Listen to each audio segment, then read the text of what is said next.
Selamat pagi para netizen dimanapun kita berada, salam inspirasi bagi kita semua. Wah, ini menarik ya soal Jokowi hingga Agwan yang kabarnya digugat sekarang ini ke Perdata sebesar 612 triliun. Wah,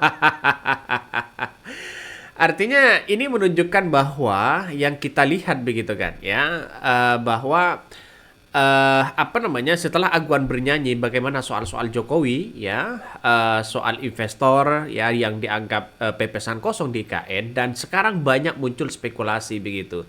Apa yang terjadi? Nah, masyarakat nampaknya ingin mengadili Jokowi begitu kan ya. Ingin mengadili Jokowi, terus kemudian apa yang terjadi selama ini begitu kan, sehingga orang-orang akan berpikir, wah ini jangan-jangan semuanya serba Jokowi.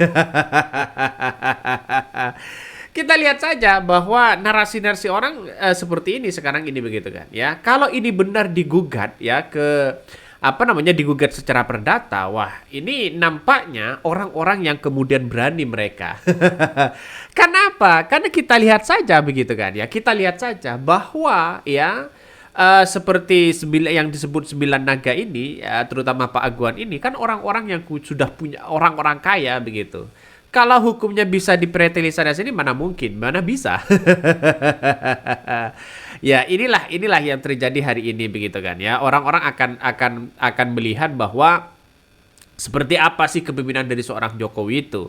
Banyak muncul bahwa wah ini hanya apa namanya, kalau hanya itu aja ya saya kira dalam artian bahwa untuk memajukan bangsa dan negara, kalau hanya drama-drama soal itu, banyak orang mengatakan wah jangan-jangan hanya pencitraan sana sini begitu, orang akan menganggap seperti itu. Tapi inilah politik yang terjadi begitu kan ya. Makanya semua orang itu punya kepentingan, semua orang punya kepentingan, terus kemudian kepentingan itu kan berbeda-beda. Nah, inilah yang kemudian masyarakat mengkritik habis-habisan soal masalah investor yang ada di IKN. Itu yang dikritik luar biasa oleh masyarakat, sehingga apa yang terjadi selama ini begitu kan ya, terutama dengan proyek-proyek PIK 2 begitu yang kemudian sekarang ini memunculkan spekulasi. Ya, mau bagaimana lagi begitu kan ya, proyek-proyek besar itu dikendalikan orang-orang yang punya kepentingan besar kabarnya.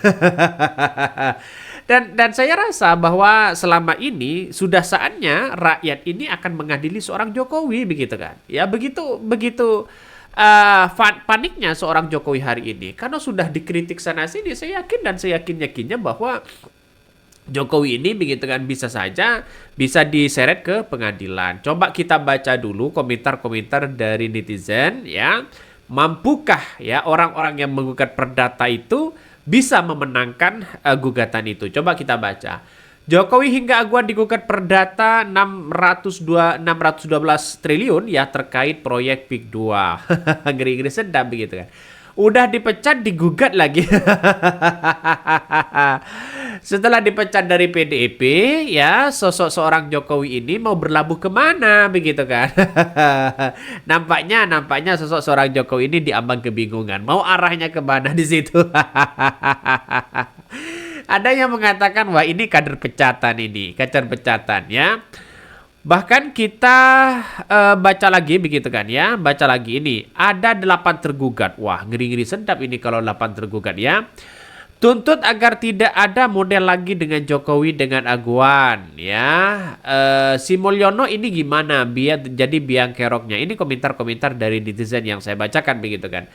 Tapi kami melihat bahwa ya publik sekarang ini melihat bahwa apa yang dipimpin oleh seorang Jokowi dianggap ada kegagalan yang kemudian ya belum diselesaikan oleh seorang Jokowi, sehingga orang-orang menganggap begitu kan ya, seperti apa namanya kepemimpinan dari seorang Jokowi ini orang menganggap wah ini gagal atau bagaimana. Tapi yang jelas bagi kami adalah semua orang itu kan, semua pemimpin itu kan punya cara masing-masing. Tapi kita lihat saja, mulai dari hukum, mulai dari ekonomi begitu kan ya, mulai dari cawi-cawi pilkada begitu. Nampaknya Jokowi selalu tampil di situ. Mau pilkada seorang Jokowi tampil ya. Mau apa namanya eh mau yang lain begitu kan, soal ekonomi Jokowi tampil ya. Nampaknya inilah yang kemudian ya soal hukum Jokowi tampil. Nah, inilah yang kemudian masyarakat menganggap cawe-cawe seorang Jokowi itu kenapa kok jadi seperti itu begitu kan ya. Ini sudah diakui oleh banyak orang, tapi pada kenyataannya saya masih kurang paham begitu dalam politik seorang Jokowi ini. Sehingga orang-orang itu kan artinya banyak tertipu dengan strategi-strategi dari Jokowi begitu kan ya. Ketua umum partai saja banyak tertipu apalagi kita. Artinya strategi politiknya begitu kan ya, tidak menentu di situ. Makanya masyarakat itu sudah terlalu percaya kepada Jokowi sehingga orang menganggap wah ya Jokowi itu dianggap sebagai orang pahlawan begitu kan ya.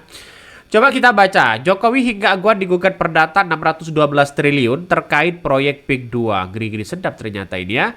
Pendiri Agung Sedayo Group ya Sugianto Kusuma alias Aguan ya hingga Presiden Jokowi ya digugat secara perdata ke Pengadilan Negeri Jakarta Pusat atau PN atau Jakpus terkait proyek Pantai Indah Kapuk PIK 2.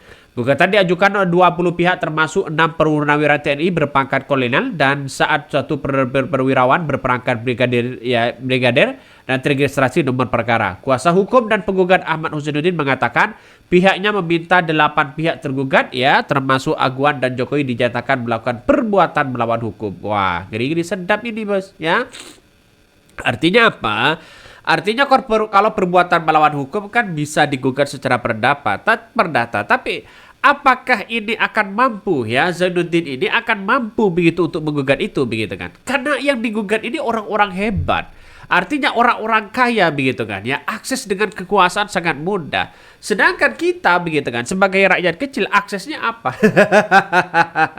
Tapi tidak perlulah kita menurunkan semangat begitu kan ya, tapi kita harus optimis begitu bahwa di era Prabowo banyak harapan-harapan masyarakat untuk menitipkan bagaimana demokrasi, bagaimana soal hukum yang kemudian seolah-olah dijual belikan begitu kan ya. Makanya ini harus benar-benar diberantas. Makanya dikit-dikit ada dilaporkan ditindak. Ini bagus begitu kan. Kalau bisa Pak Prabowo membuat begitu kan ya atau hidupkan lagi ya pasukan-pasukan itu agar orang-orang tidak semaunya untuk melakukan jual beli hukum yang ada di Indonesia saat ini. Karena kita ekonominya juga seperti ini, hukumnya juga seperti ini, demokrasinya juga seperti ini. Apa yang kita lihat, apa yang dijadikan rujukan oleh negara-negara lain kalau seperti itu. Tapi pada intinya adalah kita tahu bahwa persoalan-persoalan sekarang ini adalah persoalan bagaimana untuk memajukan, sudah menatap masa depan begitu kan. Makanya tidak heran seorang Jokowi ini kabarnya begitu kan ya, melepaskan para narapidana yang kemudian status sebagai pengkritik dari Jokowi, undang-undang ITE kepada Jokowi pada waktu itu begitu kan, kepada yang lain dalam pilkada itu ya dibebaskan. Ini bagus, saya apresiasi luar biasa. Kenapa? Karena biar kita tidak punya dendam politik kepada siapapun begitu kan. Artinya masalah undang-undang ITE oke lah tidak ada masalah, tapi kita lihat bahwa yang selama ini begitu kan, yang selama ini di era kepemimpinan dari seorang Jokowi itu banyak muncul seolah-olah lokal strongman begitu kan ya, orang-orang yang kuat ya, yang menguasai sana sini, tapi pada kenyataannya adalah ini justru menghambat pada demokrasi itu ya. Banyak yang menjadi penghambat, salah satunya misalnya penguasa cawe-cawe ikut campur begitu kan. Ini kan ngeri-ngeri sedap bos, ini kan ngeri-ngeri sedap. Makanya saya pribadi menganalisis begitu kan bahwa di era kepemimpinan dari seorang Jokowi itu kan ada kelemahannya ya, juga ada kelemahannya dan ada kelebihannya. Tapi satu sisi di era Jokowi banyak lemahnya. Oke, mungkin itu ya yang kami sampaikan ya. Tonton terus channel Hodari Podcast Rakyat ini, jangan lupa di subscribe.